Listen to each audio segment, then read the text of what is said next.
Hi friends, എല്ലാവർക്കും പുതിയൊരു വീഡിയോയിലേക്ക് സ്വാഗതം. ഇന്നത്തെ വീഡിയോയിൽ നമുക്ക് ചോറിൻ്റെ കൂടെയൊക്കെ ഒഴിച്ച് കഴിക്കാൻ വേണ്ടിയിട്ട് തയ്യാറാക്കാൻ പറ്റിയ നല്ല അടിപൊളിയായിട്ടുള്ളൊരു അങ്കമാലി സ്റ്റൈൽ മാങ്ങാക്കറിയാണ്. അപ്പോൾ ഈ ഒരു കറി മാത്രം മതിയാവും നമുക്കൊരു പാത്രം ചോറ് കാലിയാക്കാനായിട്ട്. അപ്പോൾ ഇതെങ്ങനെയാണ് തയ്യാറാക്കിയെടുക്കുന്നതെന്നൊന്ന് നോക്കാം. അപ്പോൾ അതിലേക്ക് വേണ്ടിയിട്ട് ഞാൻ ഒരു വലിയൊരു മാങ്ങ എടുത്തിട്ടുണ്ട്. ഇതിൻ്റെ തൊലിയൊക്കെ ഒന്ന് കളഞ്ഞതിന് ശേഷം നമുക്ക് ചെറിയ ചെറിയ കഷ്ണങ്ങളാക്കി ഒന്ന് മുറിച്ചെടുക്കണം. അപ്പോൾ നമ്മൾ തൊലി കളയുന്ന സമയത്ത് ശ്രദ്ധിക്കേണ്ട ഒരു കാര്യം, തൊലി ചേർത്ത് കട്ട് ചെയ്ത് കളയാനായിട്ട് പാടില്ല. നമുക്ക് ആ ഒരു പച്ച ഭാഗം കാണത്തക്ക രീതിയിൽ തന്നെ വേണം നമ്മളിതൊന്ന് തൊലിയൊന്ന് കളഞ്ഞ് എടുക്കാനായിട്ട്. തൊലി ഒരുപാട് ചേർത്ത് കട്ട് ചെയ്ത് കളഞ്ഞു കഴിഞ്ഞാൽ നമ്മൾ വേവിക്കുന്ന സമയത്ത് മാങ്ങ പെട്ടെന്ന് തന്നെ വെന്തുടഞ്ഞു പോകും. അതുകൊണ്ട് നമ്മൾ കട്ട് ചെയ്യുന്ന സമയത്ത് ഇതുപോലെ നമുക്ക് ആ ഒരു പച്ച ഭാഗം കാണത്തക്ക രീതിയിൽ വേണം മാങ്ങയുടെ തൊലി ഒന്ന് കളഞ്ഞ് എടുക്കാനായിട്ട്.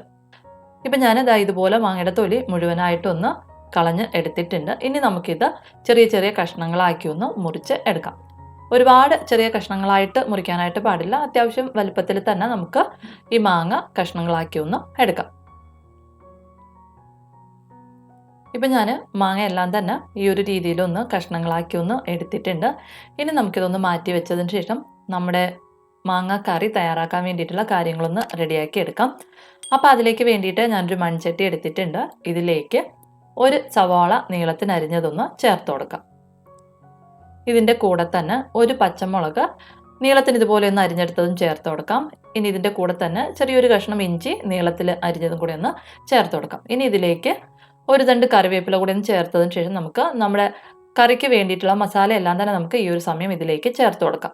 അപ്പോൾ അതിലേക്ക് വേണ്ടിയിട്ട് 1.5 ടീസ്പൂൺ അളവിൽ മുളക് പൊടിയും 2 ടീസ്പൂൺ മല്ലിപ്പൊടിയും ഒരു നുള്ള് മഞ്ഞൾപ്പൊടിയും കൂടി ചേർത്തതിന് ശേഷം ആവശ്യത്തിനുള്ള ഉപ്പ് കൂടി ഒന്ന് ചേർത്തിട്ട് നന്നായിട്ട് കൈ വെച്ചിട്ട് തന്നെ ഒന്ന് മിക്സ് ചെയ്ത് എടുക്കാം.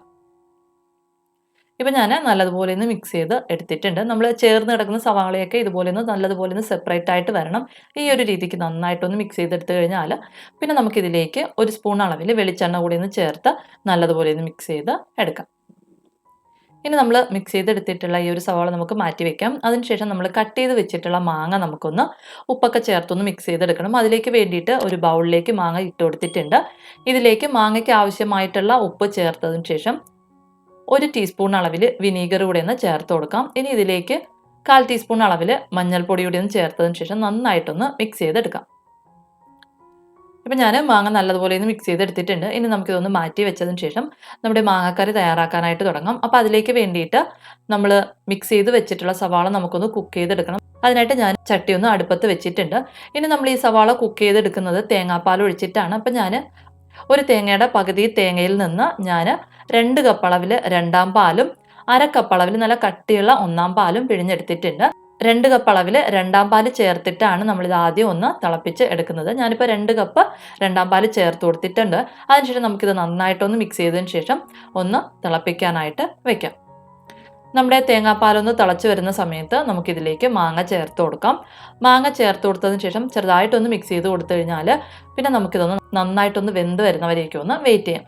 നമുക്ക് മാങ്ങ പെട്ടെന്ന് തന്നെ വെന്ത് കിട്ടും. മാങ്ങ വെന്താൽ പിന്നെ നമ്മളിത് ഒരുപാട് സമയം തിളപ്പിച്ച് കുക്ക് ചെയ്യേണ്ട കാര്യമില്ല. മാങ്ങ വെന്ത് കഴിഞ്ഞാൽ പിന്നെ നമ്മളിതൊന്ന് തീയൊന്ന് കുറച്ച് വെച്ചതിന് ശേഷം നമ്മൾ എടുത്തു വെച്ചിട്ടുള്ള 1/2 കപ്പ് അളവിൽ 1-ാം പാൽ കൂടി ഒന്ന് ചേർത്ത് നന്നായിട്ടൊന്ന് മിക്സ് ചെയ്തതിന് ശേഷം സ്റ്റൗ ഒന്ന് ഓഫ് ചെയ്യാവുന്നതാണ്. നമ്മൾ 1-ാം പാൽ ചേർത്തതിന് ശേഷം പിന്നെ നമുക്കിത് തിളപ്പിക്കേണ്ട ആവശ്യമില്ല. ഇതുപോലെ ഒന്ന് മിക്സ് ചെയ്ത് കൊടുത്തതിന് ശേഷം സ്റ്റൗ ഓഫ് ചെയ്യാവുന്നതാണ്. ഇനി നമുക്കിതിലേക്ക് കടുകൊന്ന് പൊട്ടിച്ചൊഴിക്കണം. അപ്പോൾ ഞാനൊരു 2 സ്പൂൺ വെളിച്ചെണ്ണയിൽ 1/4 ടീസ്പൂൺ അളവിൽ കടുകും 5 ചെറിയ ഉള്ളിയും കൂടെ ചേർത്ത് നന്നായിട്ടൊന്ന് വഴറ്റിയതിന് ശേഷം 2 വറ്റൽമുളകും 1 തണ്ട് കറിവേപ്പിലയും കൂടി ഒന്ന് ചേർത്തൊന്ന് മൂപ്പിച്ച് ഇതിലേക്ക് ചേർത്ത് കൊടുത്തിട്ടുണ്ട്. ഇനി നമുക്കിതൊരു 5 മിനിറ്റ് അടച്ച് വെച്ചതിന് ശേഷം വേണം ഇതൊന്ന് മിക്സ് ചെയ്ത് എടുക്കാനായിട്ട്. നല്ലതുപോലെ ഒന്ന് മിക്സ് ചെയ്തെടുത്ത് കഴിയുമ്പോഴത്തേക്കും നമ്മുടെ നല്ല അടിപൊളിയായിട്ടുള്ള അങ്കമാലി സ്റ്റൈൽ മാങ്ങാക്കറി റെഡിയായി കഴിയും. അപ്പോൾ എന്തായാലും ഒന്ന് തയ്യാറാക്കി നോക്കുക. വീഡിയോ ഇഷ്ടപ്പെടുകയാണെന്നുണ്ടെങ്കിൽ എന്തായാലും ഒന്ന് ലൈക്ക് ചെയ്തേക്കണേ. അപ്പോൾ പുതിയൊരു വീഡിയോയിലൂടെ നമുക്ക് വീണ്ടും കാണാം. അതൊരു താങ്ക് യു, ബൈ.